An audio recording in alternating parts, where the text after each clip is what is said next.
জীৱিকা অভিযান আৰু অসম চৰকাৰক বহুত বহুত ধন্যবাদ জ্ঞাপন কৰিছোঁ।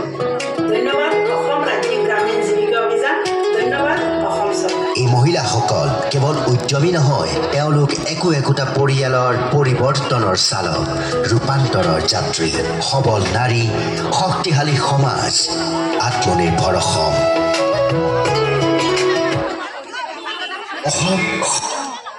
ধন্যবাদ।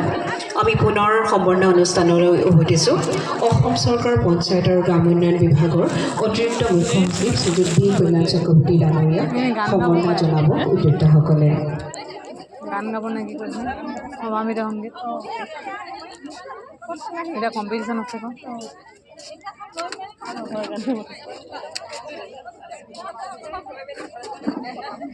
ধন্যবাদ। শদিয়া বিধানসভা সমষ্টিৰ সন্মানীয় বিধায়ক শ্ৰীযুত বুলু চেতিয়া ডাঙৰীয়া তেখেতক আজিৰ অনুষ্ঠানত তেখেতৰ বক্তব্য আগবঢ়াবলৈ বিনম্ৰ অনুৰোধ জনাইছোঁ। বলিন চেতিয়া